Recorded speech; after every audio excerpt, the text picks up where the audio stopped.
फिर लुढ़क गया। मेरे फेल होने पे आप लोग हंस रहे हैं, देखो कमाल की बात है। तो अपन 3 दफा फेल हुए कॉलेज के अंदर, और कॉलेज में हमने वो सब काम किए जो नहीं करने चाहिए। डिटेल में समझाने को मत बोलना, समझ आप बहुत चुके होंगे कि हम क्या क्या कर रहे होंगे कॉलेज में। तो हम पवन भाई की बिल्कुल अपोजिट हैं। ये तो पढ़ाई लिखाई में नंबर, और अपन पढ़ाई लिखाई में आउटस्टैंडिंग थे। आउटस्टैंडिंग समझते हैं? बाहर ही खड़े रहते थे, आउटस्टैंडिंग। टीचर बाहर ही खड़ा रखते थे।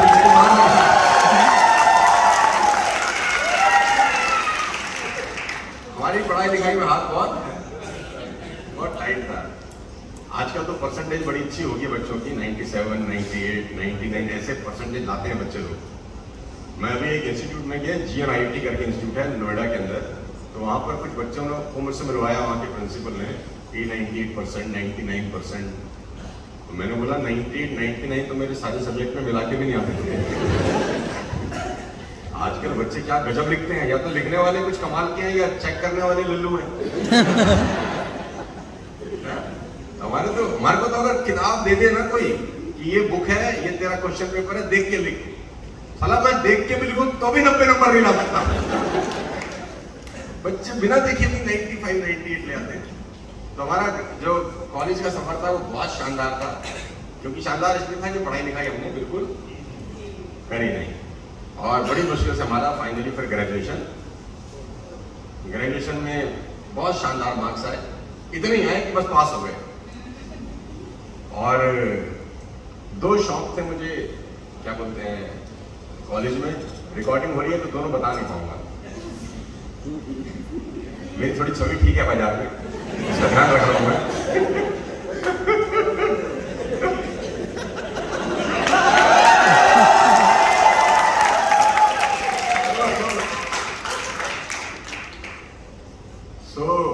ग्रेजुएशन करके जब घर पहुंचे तो कभी कभी होता ना कि एक दिन आपकी जिंदगी को बदल देने के लिए बहुत होता है। कभी कभी तो क्या है, कोई आपको 10 घंटा समझाए, 10 दिन समझाए, 10 महीना समझाए, 10 साल समझाए, आपको समझ में नहीं आती। और कभी कभी ऐसा होता है कि छोटा सा कांटा भी चुभता है तो आपको बहुत सारी चीजें अचानक समझ आ गई। तो कहाँ से जिंदगी बदल गई, वो एक दिन था जब ग्रेजुएशन करके घर पहुंचे, डिग्री पापा को दिया कि पापा फाइनली पास हो गए। पास होना हमारे लिए 12 दर्जन से कम नहीं था। तो मेरे पापा को मैंने कहा कि आप हमको भी कुछ गिफ्ट दीजिए, हमने आपको डिग्री का तोहफा दिया, क्योंकि मेरे पिताजी को लगता था कि कभी जिंदगी में ग्रेजुएट नहीं हो सकता। और माँ बाप को उन बच्चों से बड़ी उम्मीद होती है, खासतौर पर अगर एक ही लड़का हो घर में, उनको लगता है कि हमारा जिंदगी बनाएगा ये टाइप। और उनको मेरे को देखते ही ऐसा लगता था कि ये बर्बाद हो रहा है, ये कुछ कर नहीं रहा जिंदगी में। तो मैं फाइनली जब पहुंचा तो मैंने पापा को बोला आप हमको कुछ गिफ्ट दीजिए। तो मेरे father event to the room inside, और वो बाहर आए 4 पेपर लेकर, कागज के 4 पेपर थे, ऊपर से स्टेबल किया होता, उन्होंने मेरे को दिया। उन्होंने बोला ये हमारी तरफ से तुझको गिफ्ट है। मैंने देखा ये क्या है, बोला we have a loan of 3 lakh rupees and you have to pay. हम पे 3 लाख का कर्जा है बेटा और तुम्हें देना है। ये हमारी तरफ से तुझको ग्रेजुएशन का। और ये बात है 1998 की, इस बात को हो गए करीब करीब 24 साल। तो जिंदगी का पहला लेसन वहां पर मिल गया कि बेटा सोनू शर्मा, जिंदगी आसान होने वाली। जितनी मस्ती जिंदगी में लिखी थी ना कॉलेज में हमने, ऐश जितनी करनी थी, आवारागर्दी जितनी होनी थी, अब सीरियस। अगर सीरियस नहीं हुआ तो हमारा मकान मोर्गेज था। हम जिस मकान में रहते थे उस दौर के अंदर, वो गिरवी समझते हैं आप, वो मकान गिरवी था और हमको उसका लोन चुकाना था। और वो लोन था 3 लाख रुपीज, और बैंक ने 6 महीने का नोटिस चिपकाया था कि अगर आप नहीं देंगे तो we'll have to sell the property and recover our debts. अब 3 लाख रुपए उस दौर में तो कौन भाई इतना रुपया था कि हम कल्पना भी नहीं करते 3 लाख रुपए कहां से आएंगे यार। नौकरी था नहीं, ग्रेजुएशन करके बाहर आए थे, 6 महीने का टाइम था। अब हमने सोचा क्या करें। अपन भाई ने कल एक बड़ी अच्छी बात बोली वहां पर, जो मुझे याद है कि नेटवर्क का जुगाड़ी होता है, कोई ना कोई रास्ता।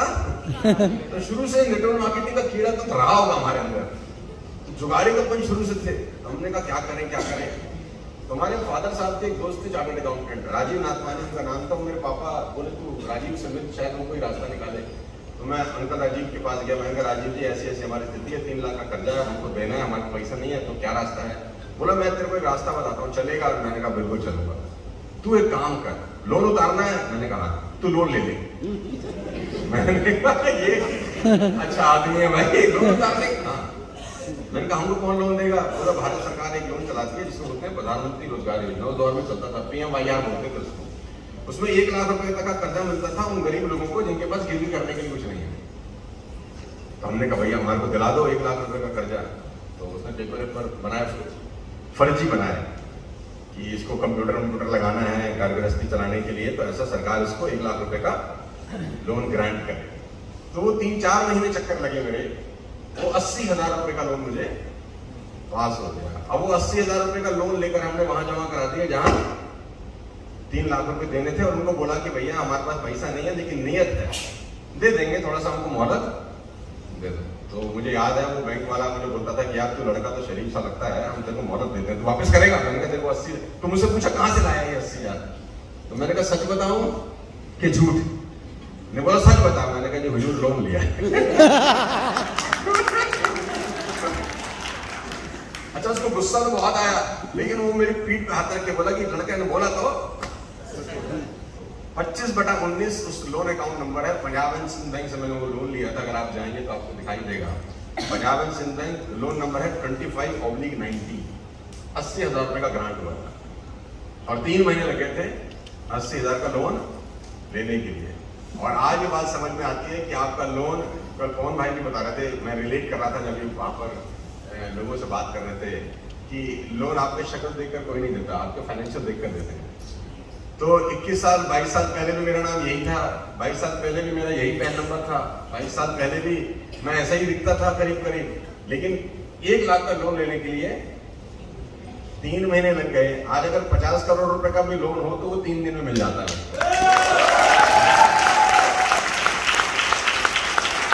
इसका मतलब आपको कोई लोन नहीं दे रहा, आपके फाइनेंसिस को लोग लोन देते हैं। तो वहां से जिंदगी का सफर एक अलग शुरू हुआ और खुशकिस्मत हूं कि 2001 में नेटवर्क मार्केटिंग जिंदगी में कहते जहां चाह वहां रहा। नेटवर्क मार्केटिंग आ गया, फिर नेटवर्क मार्केटिंग से करियर शुरू हुआ, फिर करते गए।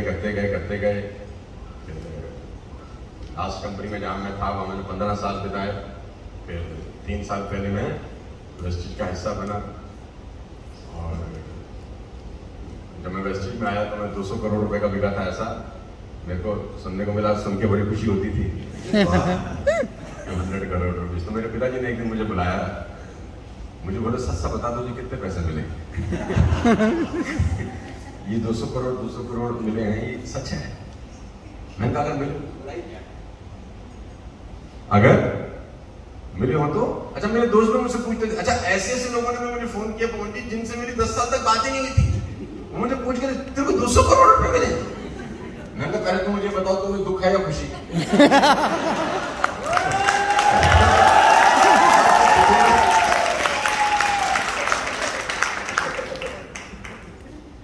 मैंने कहा भाई मिले तो अच्छी बात है, क्या बोल रही है भाई? दिए किसी और ने, ना तो तुमने दिए, लिए किसी और ने, ना तुम देने में ना तुम दुखी काहे को हो? भाई मान लेते किसी ने दे भी दी 1 मिनट के लिए, तो तुमको टेंशन लेने की जरूरत नहीं है। और ऐसा सोचो कि भाई के पास 200 करोड़ है, कभी जिंदगी में जरूरत पड़े तो आना हमारे पास।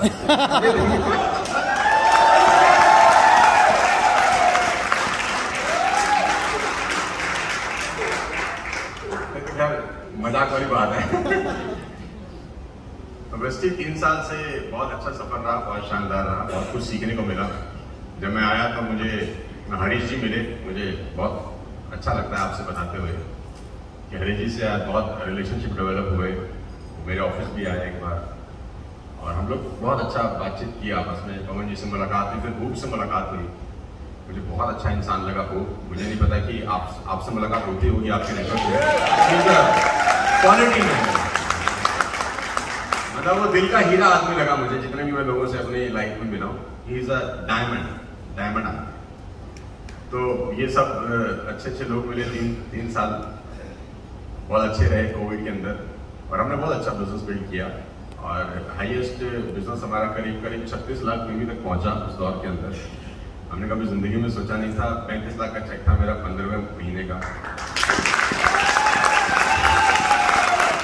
आजकल तो मैं जाता हूँ, जाने कहाँ गए वो दिन। तो 35 लाख का चेक था और मुझे ऐसा लग रहा था कि मैं अगले 6 महीने में नंबर 1 अचीवर बन जाऊंगा। लेकिन वो कहते हैं कि जिंदगी आपको हर दिन कुछ ना कुछ सिखाती है। जो ऊपर उठता है वो नीचे जाएगा, ऐसा 100% तय है। तो हमारा बिजनेस बहुत सुपर स्पीड से चला। मैं 6 महीने के अंदर DUCD हो गया, मतलब 180 दिन लगे थे मुझे DUCD होने में। और मैं इसलिए अचीवमेंट मानता हूं क्योंकि हम जब जिस कंपनी में थे वहां पर हमारी 2 ही लेग थी। वहां पर हम सिर्फ 2 ही लेग चलाते थे, 2 लेग का बिजनेस था, तो 2 ही सारा का सारा नेटवर्क 2 ही लेग में था। और यहाँ DUCD होने के लिए आपको 16 लेग चलानी होती थी। तो शुरू में तो 2 भी नहीं चल रही थी, वहां यहाँ 16 कैसे होगी पता ही नहीं चला। और ये ताकत सिर्फ वेस्टेज की है, मुझे लगता है कि जो आपको 16 लाख चलाने में भी हेल्प कर देती है।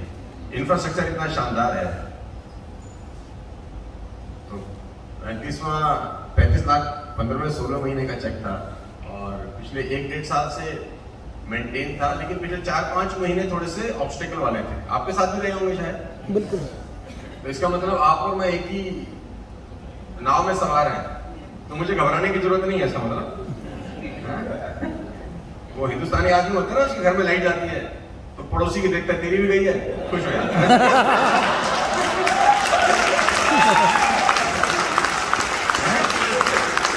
आगे उसकी गई हो और आजू बाजू चल रही हो तो सारे बहुत तकलीफ होती है।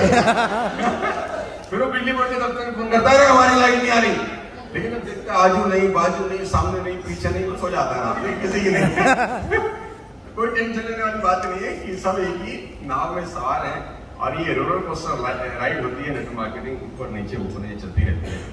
और जो नीचे गया है वो ऊपर जरूर आता है। मैं 2-3 चीजें आपसे शेयर कर लेता हूँ कि नेटवर्क मार्केटिंग में कामयाब होने के लिए आपको क्या क्या चाहिए। सुनना चाहते हैं तो बोलिए हाँ। एक्सपीरियंस से आपको बता रहा हूँ।